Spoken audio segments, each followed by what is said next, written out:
Welcome to Southwest Yard and Garden. I'm Curtis Smith. I'm at Roland's Nursery looking at the flowering houseplants, looking especially right now at some of these beautiful chrysanthemums here.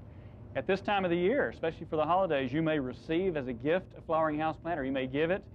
We want to talk to Rick Hobson about these plants, and Rick's here to tell us about these. Rick, these are the florist chrysanthemums, aren't they? That's correct.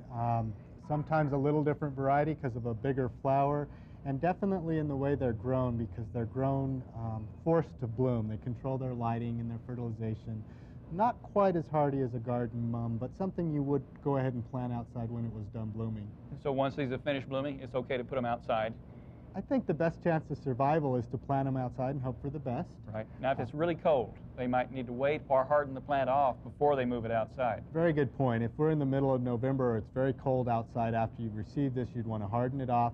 Or you might want to wait till spring and try and keep it alive in a cool room somewhere where you're just keeping it alive till you could plant it outside when the weather was more permissible. That would work. And what do you expect from these? These get larger than the bedding chrysanthemums, don't they? Yes, they do. The mums that I've planted from the florist type mums always seem to get almost waist high, 3 feet, much taller than a garden mum, but the flowers are so much bigger usually and a little more showy than some of your garden mums are. Some colors you won't find in the garden mum. Right, that purple one across from us, and this one with the bicolors, and some of the ones you just don't see in the outside varieties. You just need to stake it or pinch it so that it doesn't get so tall. Very good point, because the ones I have grown outside that got really tall, I didn't pinch, and when they got too tall, they got top heavy and fell over. But if you're buying one to plant outside, it's probably better really to buy a bedding mum for outdoor use. I would think so. They're much hardier. They're going to be a more compact variety. I think they'll do better for you outdoors than the florist mums. And so if you get this, plant it outside. If you want something outside, though, buy the bedding mum. Exactly. A lot easier to grow. And it puts on a very good display of fall color. It sure does, yeah. And you've got other flowering plants here as well. I see the azaleas.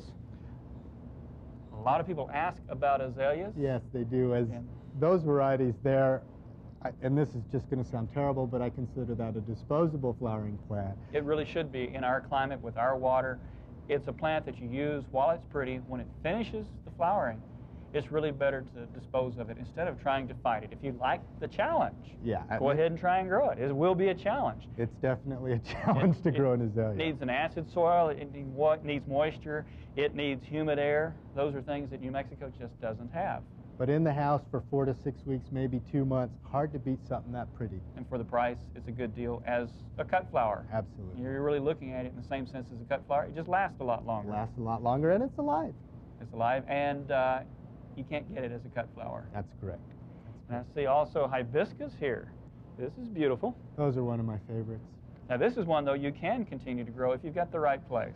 Yeah, and I'm glad you picked up a hibiscus because a lot of the blooming plants are disposable, and we'll look at some peppers, and the mums would go outside, but a hibiscus would be something you could grow in your house and have it bloom and continue to live year after year. But you have to remember this one is a tropical.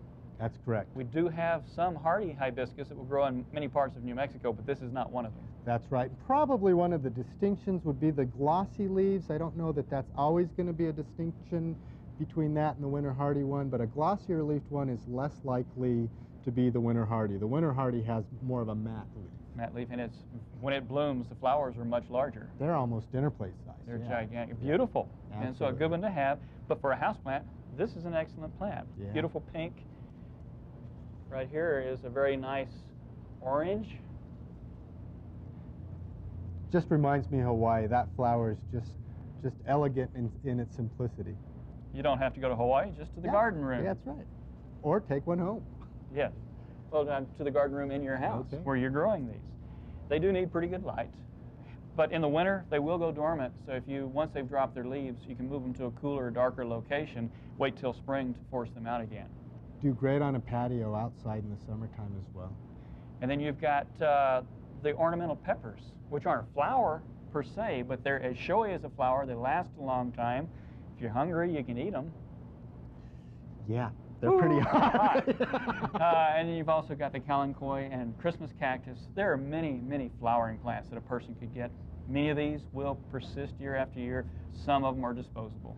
The bromeliad, your pineapple, one of your favorites, I hear. Yeah.